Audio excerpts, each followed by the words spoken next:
Hi, I'm Kay. I recently started a YouTube channel. It's the first time I've done this, and I was inspired to start a channel by a lady called Jen, whose channel is called Silver and Solo. I'll talk more about that later, but this video is covering the first 6 weeks of my progress. The channel's only been live 4 weeks and I've recorded 3 videos, but in this video I'm going to talk about the problems I encountered, and at the very end I'll show you my statistics, the analytics for the first 28 days. Okay, so why did I decide to create a channel? Well, back in sort of February time, in my home feed a video popped up by Jen from Silver and Solo. YouTube obviously fed it to me. And the lady was talking about being of a certain age and being solo and living on her own. And I wasn't. And it sort of piqued my interest a bit. I love YouTube. I absolutely love YouTube. I find it fascinating. It's just a whole global library of information and entertainment. And I actually pay for premium. Because I watch YouTube so much, and I happened to be watching it on my television one evening. There wasn't much on, and I came across Jen's video and I just watched it, and I was intrigued because Jen was hoping at that stage to monetize her channel, and she was documenting the process and how she went from 0 to getting monetized and how much money she earned from it. And so I followed her, and I was quite surprised by how quickly she achieved that, 10 weeks to get monetized, and how much she actually earned revenue from it as well. Her goal was to earn about $200 a month, to sort of give her a bit of extra income so she can travel. Being of a certain age myself, my pension is not going to be sufficient to support me, so I need to find a way to earn a bit of passive income. So I thought, well, why not have a go myself, which is what I decided to do. So firstly, I'm not very comfortable talking to the camera. I'd prefer to remain anonymous and invisible, which often ladies with grey hair are, but I feel I want to share my journey with people if it will help somebody else. So this video is going to focus on my progress.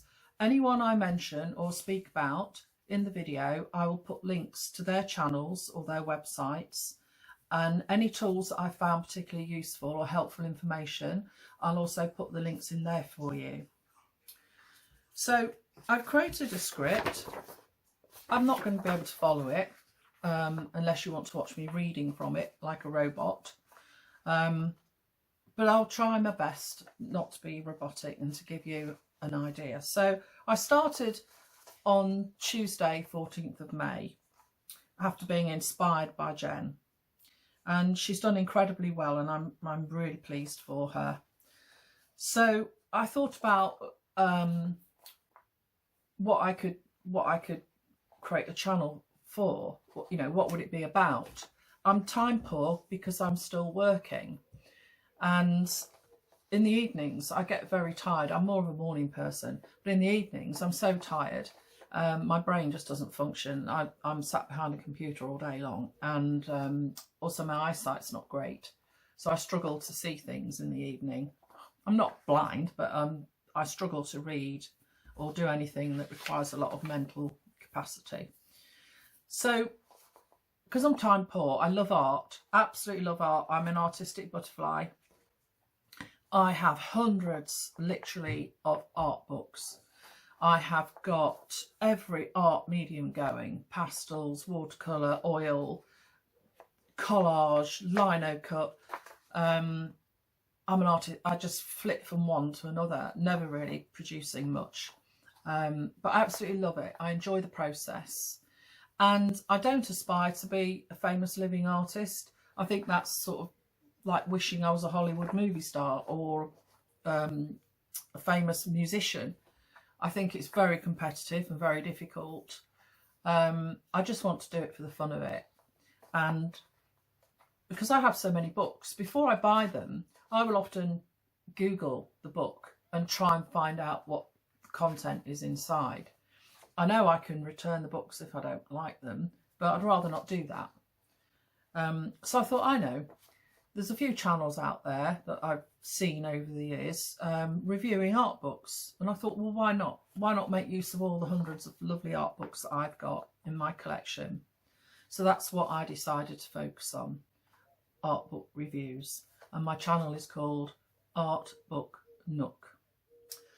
So Friday the 17th of May, I, knowing nothing at all about filming video and producing it and putting it up on YouTube, I actually purchased a course from Domestika. I'll put a link below to this course. It was called, I'm going to have to read now, Becoming a YouTuber, Make Engaging Videos for Social Media, by a lady called Katie Steckley. They're really good value for money Domestika courses. I'm not an affiliate for them. I think I paid £5.90 UK pounds for that course. They're usually about £12, but it was well worth it, and I highly recommend it actually if you're thinking of doing this. So this lady explains how you can make YouTube videos using only your mobile phone, which is what I'm doing right now, recording this on my mobile phone. So I worked, when I say worked, I watched Katie's course, and there were a few bits that I needed to purchase. So whilst my mobile phone records the sound, it's okay. There's nothing wrong with it. But I waffle. I know I'm doing it now. I'm waffling. Okay. So all that waffle would be part of the video. Now, I'll talk about the software I'm using in a moment, but you can mute it, but then there's no voiceover. And I didn't want to waffle on my book review videos. So I purchased this microphone, and it's called, let me get this right, where are we, a Lee something. It's a Lee Real microphone. Let me just find it, sorry about this. See, waffle, waffle, waffle.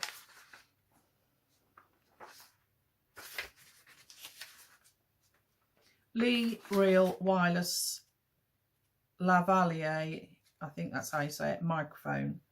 And I purchased that from Amazon. And it comes like this with a charger, USB.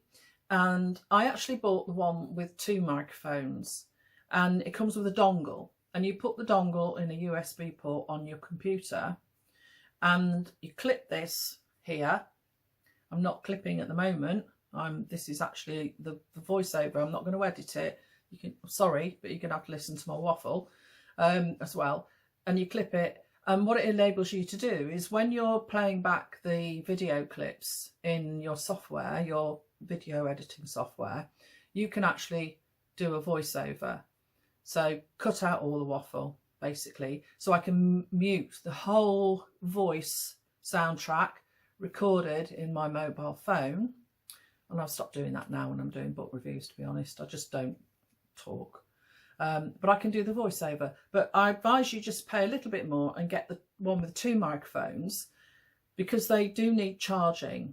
So you can have one constantly on charge, so you never have to stop. You've always got a microphone that's fully charged up.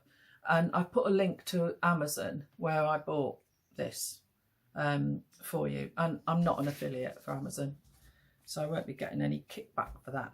And there's also a link how to actually use it, how to set it up. Because there's like, you can keep pressing things and there's different sort of settings, but I just go with the basic, to be honest. But there is a video showing you how to do that. Okay. I also bought a mobile, a stand, an arm, a bendy arm to hold the mobile phone. My phone's a Samsung. I bought that, and it has a ring light over it. But actually, I've found that it doesn't really help, to be honest. And the software that I use, which I'll talk about shortly, I can adjust the quality of the video anyway. I can improve the contrast. I can change the colour tone. So I don't use it anymore. And I'm sat here in my art room. I'm not going to be pretentious and pretend it's a studio. I'm just fortunate enough to have a room where I can leave all my art stuff. So yeah, in fact, I'm just going to put the lights on in here and see if it makes a difference. Wait a second. I'm back. Yeah, so I think it's a little bit warmer.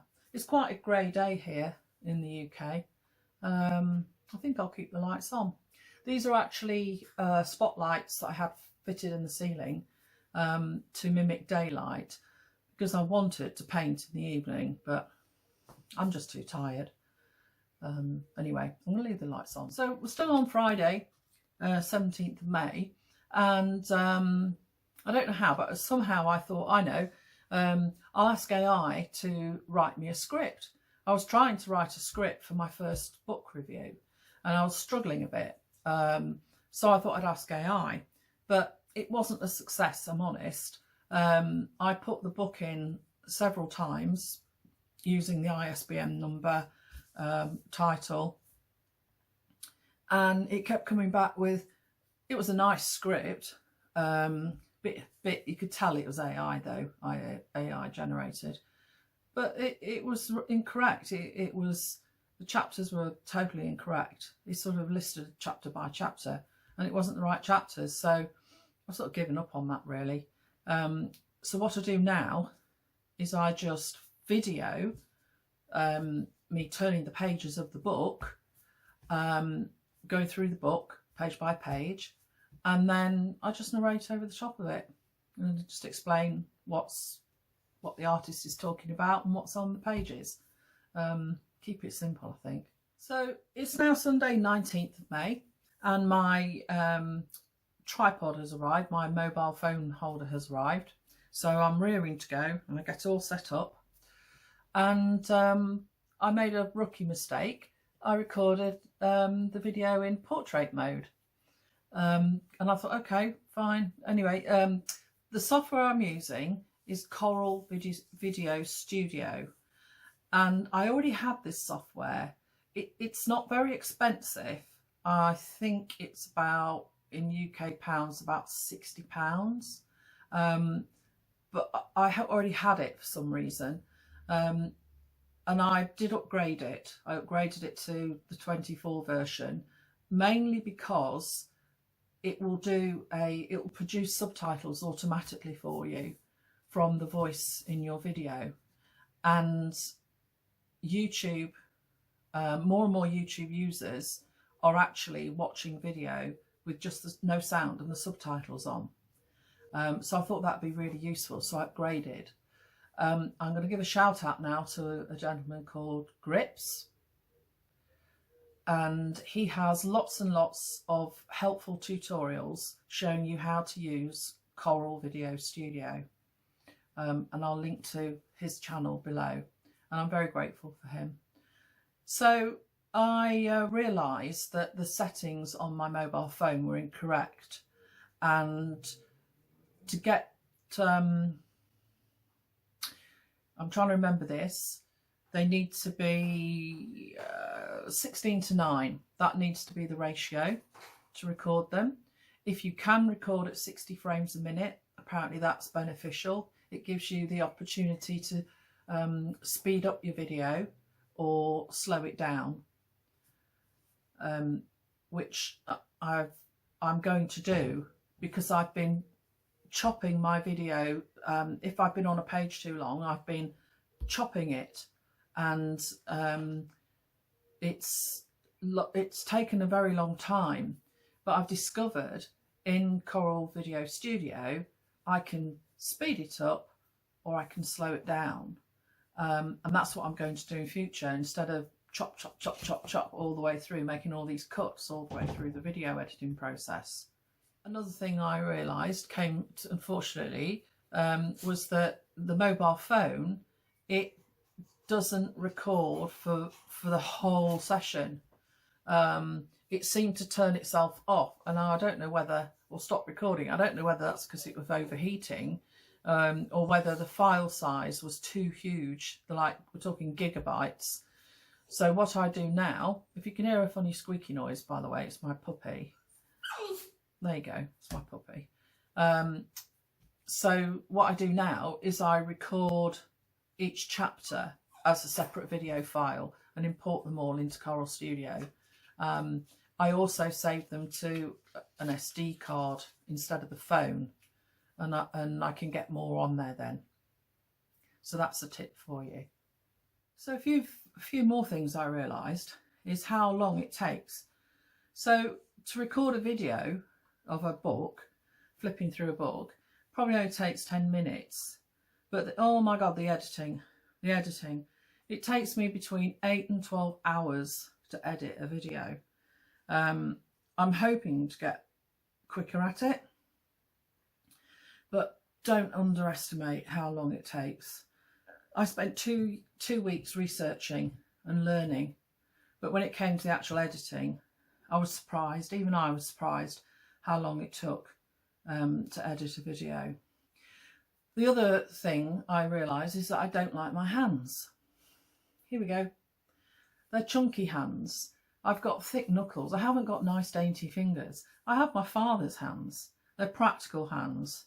They're hands that do things, make things, fix things, working hands. So I decided I'd have to do something about my hands. I couldn't chop them off. But I thought I would cover them up.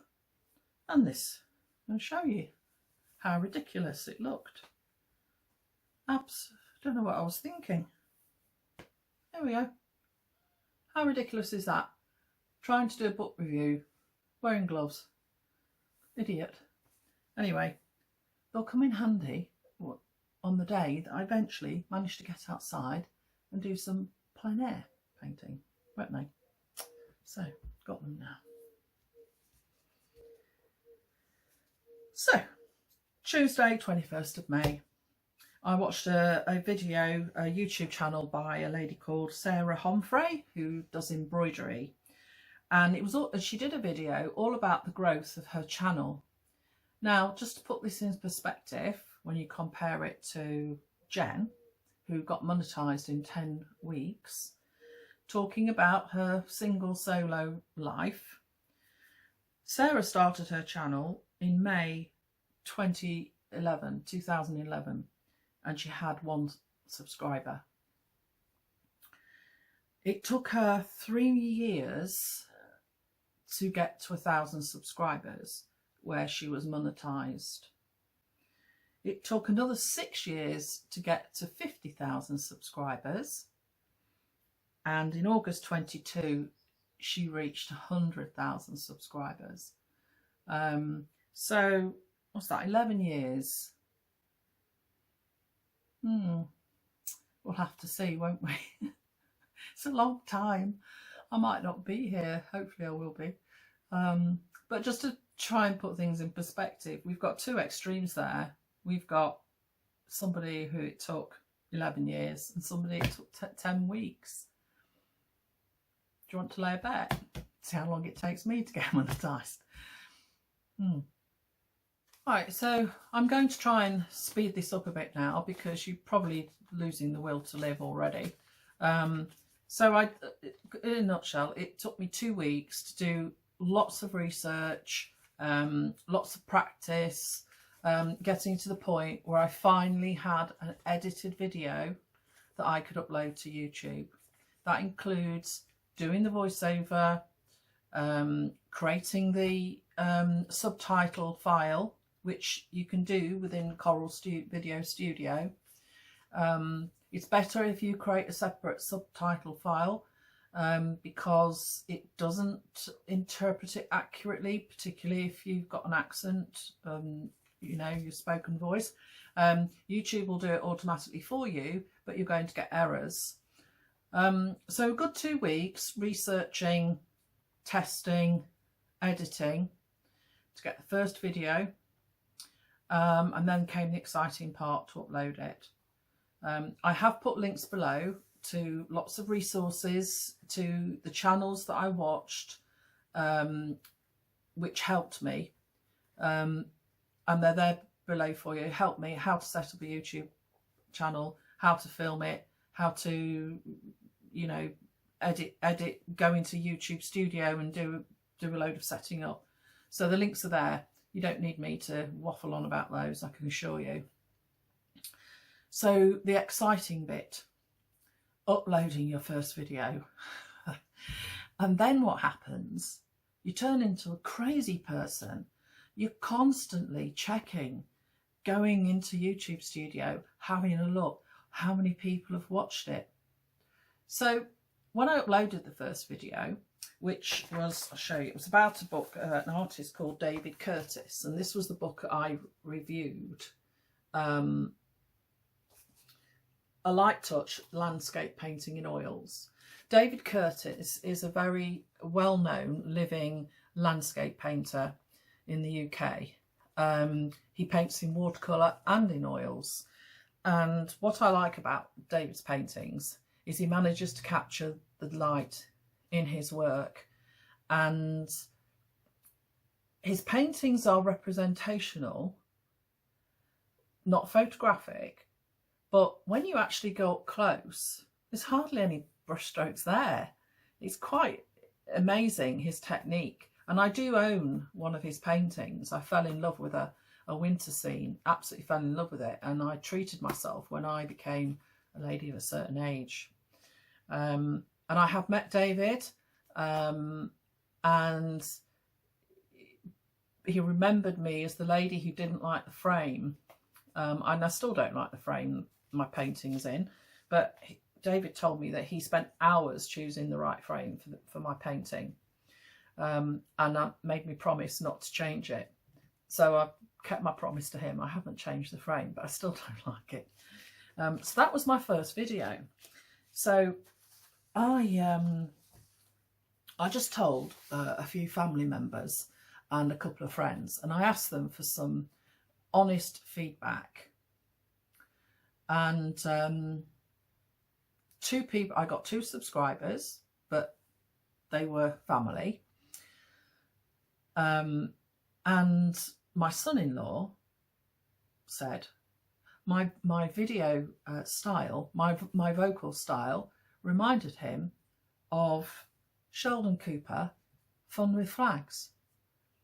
And I have to say, he's spot on.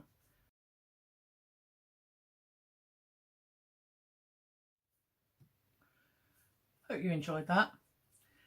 If you want to see more, you can check out my first video of David Curtis, link below. So I became this crazy person, checking the analytics every day. And during that process, I came across a video by a gentleman called Darren Naylor. And his video is entitled, Getting Started on YouTube is Hard Because of This. And here's another clip.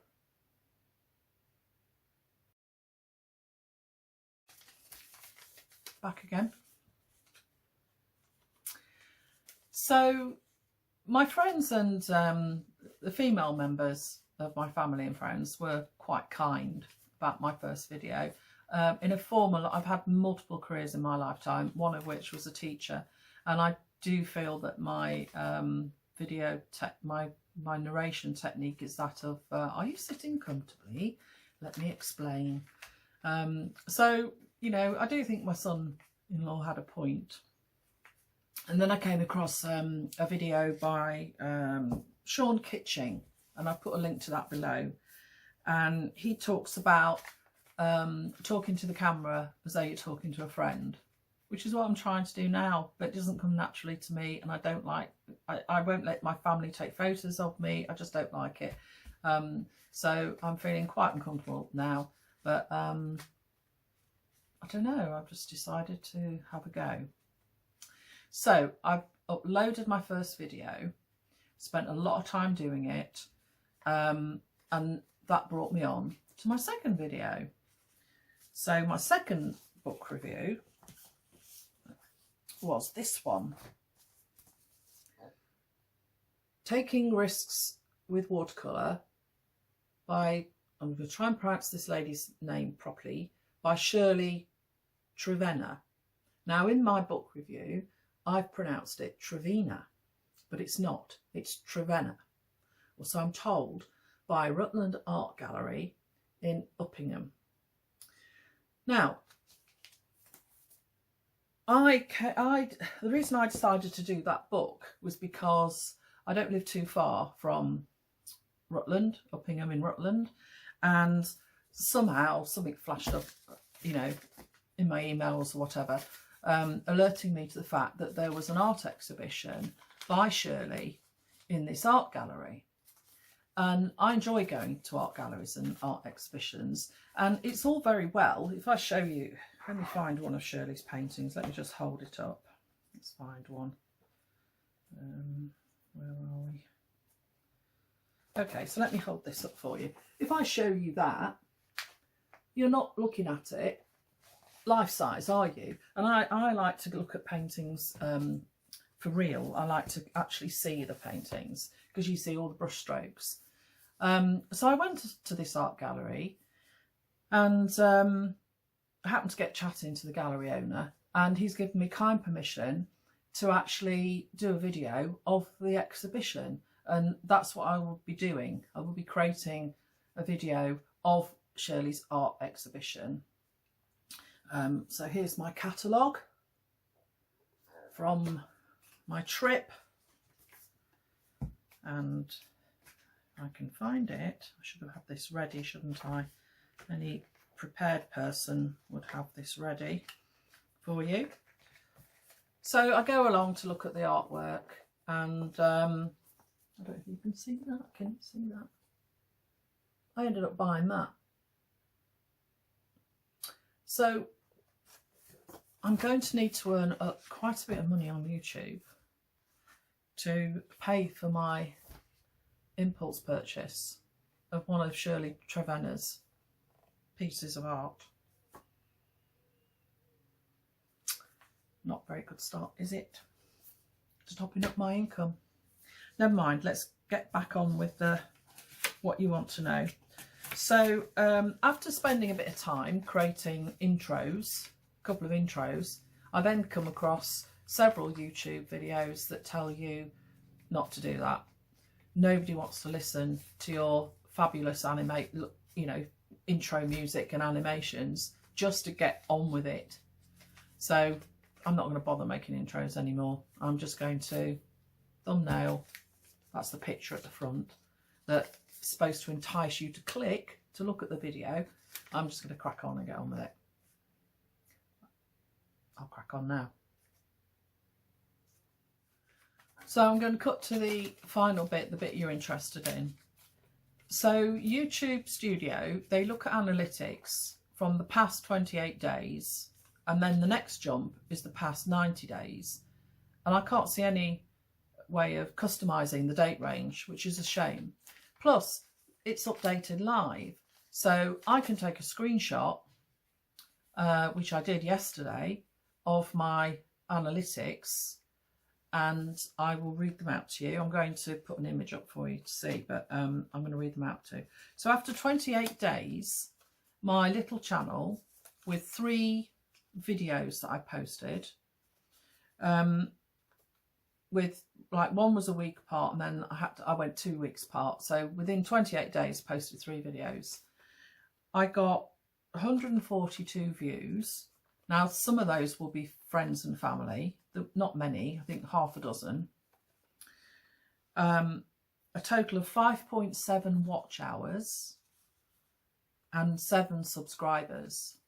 I know 2 of those are family, so I don't count those, but that's that. Now, the day after, this morning, I had another look at my stats, and it's all changed.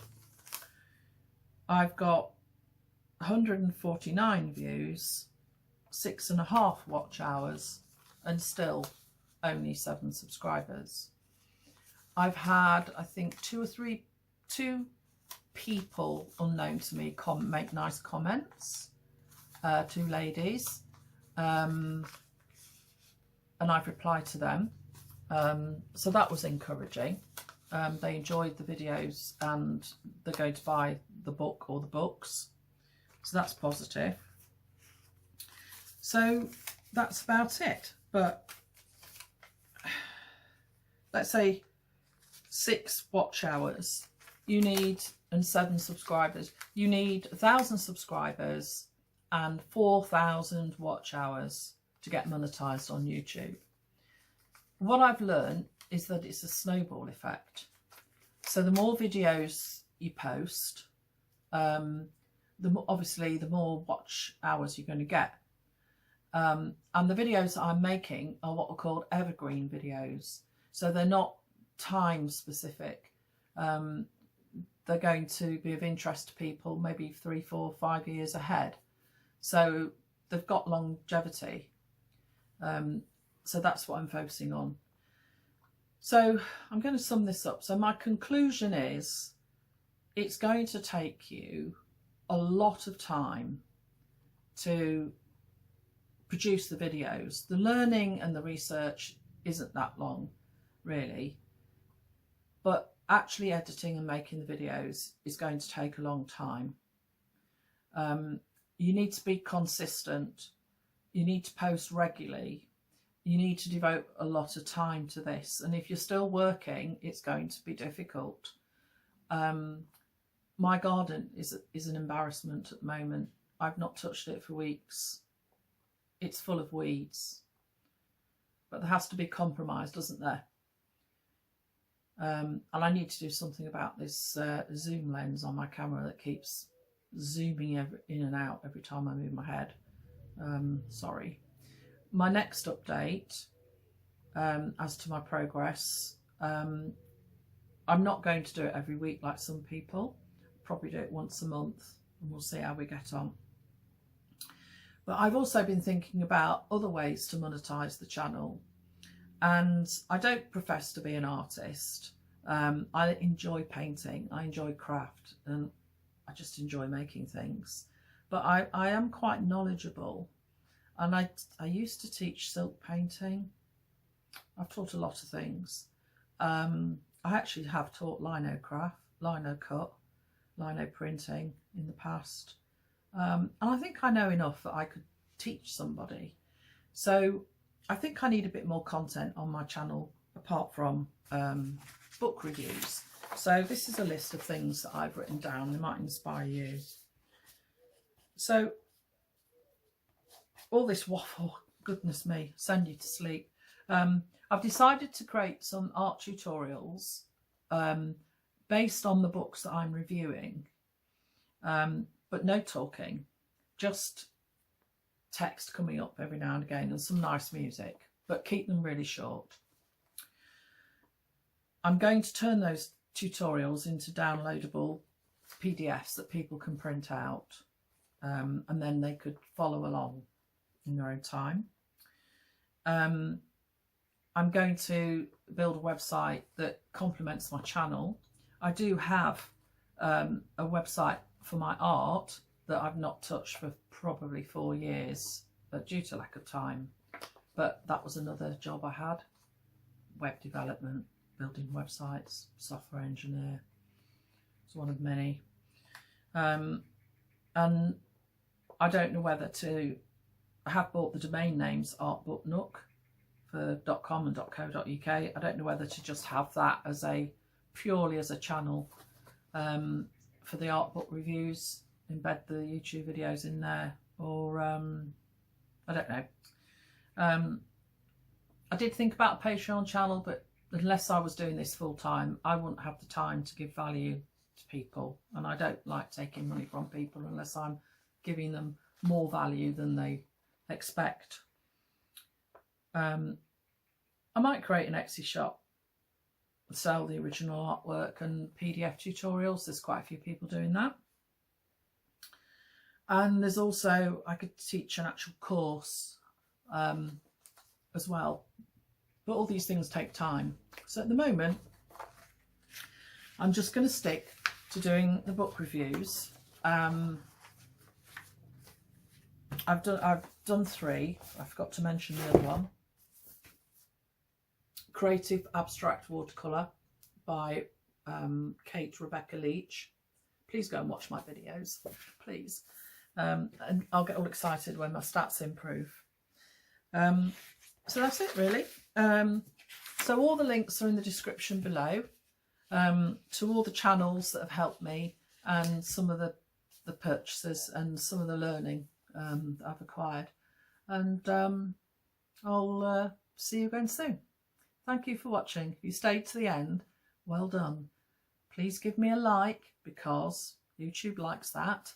And if you've nothing better to do, please subscribe.